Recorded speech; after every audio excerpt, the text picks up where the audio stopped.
ನಮ್ಮ ಬಿಜಾಪುರ ಜಿಲ್ಲೆ ಬರಗಾಲ ಜಿಲ್ಲೆ ಅನ್ನೋದು ತಮಗೆಲ್ಲರಿಗೂ ಗೊತ್ತಿದ್ದ ವಿಷಯ.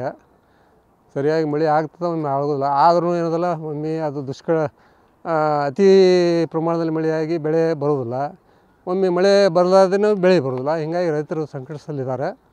ರೈತರಿಗೆ ಏನಾದರೂ ಈ ಬಜೆಟ್ನಲ್ಲಿ ಪ್ರೊವಿಷನ್ ಮಾಡಬೇಕು, ಮತ್ತು ಅವ್ರಿಗೆ ಬೆಳೆ ಪರಿಹಾರ ನೀಡಲಿಕ್ಕೆ ಒಂದು ಸರ್ಕಾರ ವ್ಯವಸ್ಥೆ ಮಾಡಬೇಕು, ಮತ್ತು ಸೂಕ್ತ ಬೆಲೆಯನ್ನು ನಿಗದಿ ಮಾಡಬೇಕು.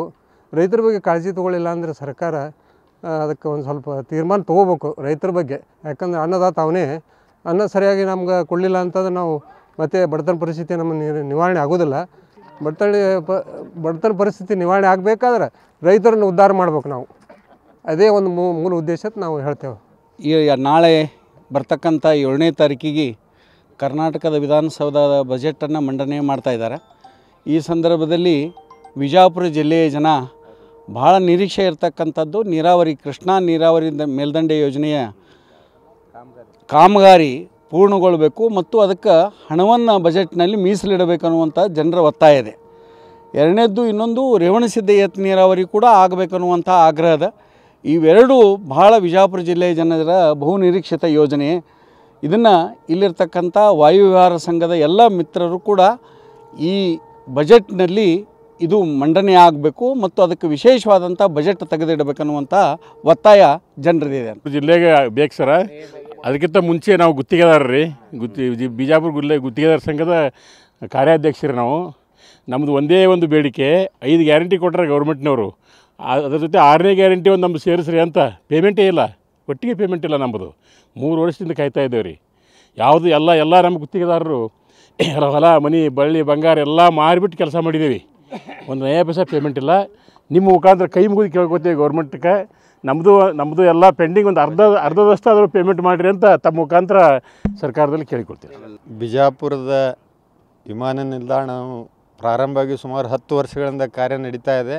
ಆದರೆ ಕಾಮಗಾರಿ ಚಲುವಾಗಿ ಈಗ 4-5 ವರ್ಷಗಳಿಂದ ನಡೀತಾ ಇದೆ. ಇವತ್ತಿಗಾಗಲೇ ಅದು ವಿಮಾನ ನಿಲ್ದಾಣ ಪ್ರಾರಂಭವಾಗಬೇಕಾಗಿತ್ತು.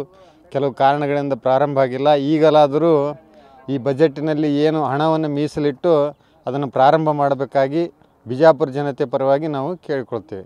ನಾಳೆ ನಡೆಯತಕ್ಕಂಥ ನಮ್ಮ ಕರ್ನಾಟಕ ರಾಜ್ಯದ ಬಜೆಟ್ ಮಂಡನೆ ಆಗುವಂಥ ಸಂದರ್ಭದಲ್ಲಿ ವಿಶೇಷವಾಗಿ ಉತ್ತರ ಕರ್ನಾಟಕಕ್ಕೆ ಕೊಡಬೇಕಾಗಿರ್ತಕ್ಕಂಥ ಮೂಲಭೂತ ಸೌಲಭ್ಯಗಳೇನದಾವು ಅವುಗಳ ಬಗ್ಗೆ ಸರ್ಕಾರ ಕಾಳಜಿ ವಹಿಸಬೇಕು.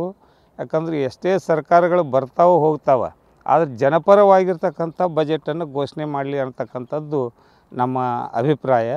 ಆದರೂ ವಿಶೇಷವಾಗಿ ಉತ್ತರ ಕರ್ನಾಟಕಕ್ಕಂದ್ರೆ ಹುಬ್ಬಳ್ಳಿ ಟು ಬಿಜಾಪುರ ಏನು ಈ ಒಂದು ಹೈವೇ ಅದ, ಸ್ಟೇಟ್ ಹೈವೇ, ಇದನ್ನು ನ್ಯಾಷನಲ್ ಹೈವೇ ಅಂಥೇಳಿ ಪರಿವರ್ತನೆ ಮಾಡಿ ಇದನ್ನು ಪೂರ್ವೇ ಮಾಡಿದರೆ ಇನ್ನೂ ಹೆಚ್ಚಿನ ರೀತಿಯಲ್ಲಿ ಕೈಗಾರಿಕೆಯಾಗಲಿ ವಾಣಿಜ್ಯೋದ್ಯಮ ಆಗಲಿ ಬೆಳೆತಕ್ಕಂಥ ಒಂದು ಸಂದರ್ಭ ಒದಗಿ ಬರ್ತದೆ.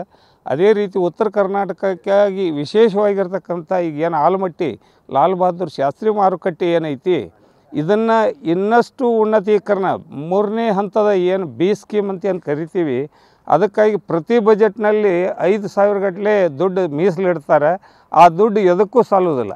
ಇವತ್ತಿನ ಮಾರುಕಟ್ಟೆ ಬೆಲೆ ಹೆಂಗಾಗೈತಿ ಅಂದ್ರೆ ಉತ್ತರ ಕರ್ನಾಟಕದಲ್ಲಿ ಆಲಮಟ್ಟಿ ಪ್ರಾಜೆಕ್ಟ್ನಲ್ಲಿ ಬರ್ತಕ್ಕಂಥ ಪ್ರತಿ ಜಮೀನಿಗೆ 25 ರಿಂದ 30 ಲಕ್ಷ ಕೊಟ್ಟರು ಜಮೀನು ಸಿಗ್ತಾ ಇಲ್ಲ.